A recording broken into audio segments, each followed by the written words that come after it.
Congratulations on Dark Horse. Can I ask, what's it mean to you to win this award? Oh, a lot, actually. Really a lot, I think. Because it's kind of one we'd never 100% did not believe we would, because it was an amazing competition, and obviously there were some real certainties in there that seemed to win it. But we've been working on this for 3 years. JB was on it for months, and I just think it was something we all just gave it everything, and the people at the heart of the film, we formed a really great relationship, friendship that I hope will last forever. I mean, it's been a kind of slightly life-changing film in that sense, I think, hasn't it? I think it has been, and I think, you get to know people in a different way completely because, they trust you, they invite you into their life, they tell you things about themselves, that they don't so much articulate as they demonstrate. And they demonstrated, a great heart and a great inspiration and a joy of life that just inspired us, I think, wasn't it? And it inspires everybody who comes anywhere near it.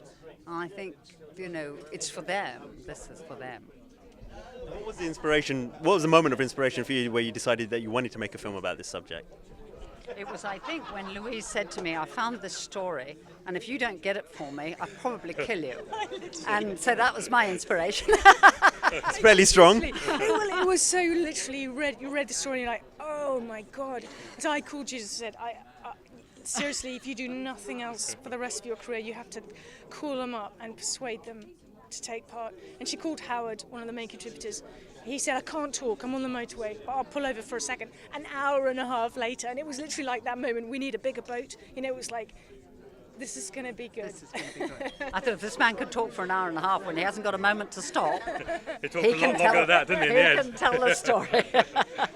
And they all could. I mean, it's so unusual to find people have wonderful stories and marvellous lives, but to articulate it, to have the emotional intelligence and the confidence to dig down in yourself and speak the story out, and to trust people enough not to manipulate it, not to mess around with it, not to make you look foolish. I mean, that was a really big thing for us, wasn't it? And I think they did this. To make people laugh and to make people cry is quite hard. And I think we did that. Without really hurting them. In a good way. Yes, and you can see the kind of you can see he does gravity it. in the edits. You think this man's wearing will be this tomorrow. terrible shirt, make you cry, make you laugh. When you find a story like this, does it feel like a one-off? How do you go about looking for another story to do next? Do you know what? That is real. It was hard. It was hard to kind of move on from it because on every level it was really so. It's kind of, you have to just find something else different. Exactly. You just have move to do something quite different because it was consuming. I mean, they're people in your life now, and we care for them, we love them, and we worry about them and want to speak to them. And so you sort of, it's making a big emotional leap into another relationship in a way. It's a sort of a weird thing. So it's hard to leave, and you've got to leave it. You've got to make something new, but it won't be about a horse. Excellent, thank you. Thank you very much. Ladies and gentlemen, you're watching Hey You Guys! Hey You Guys, huh? Hey You Guys. Is that from the Goonies? It is indeed, yes. Nice. Hey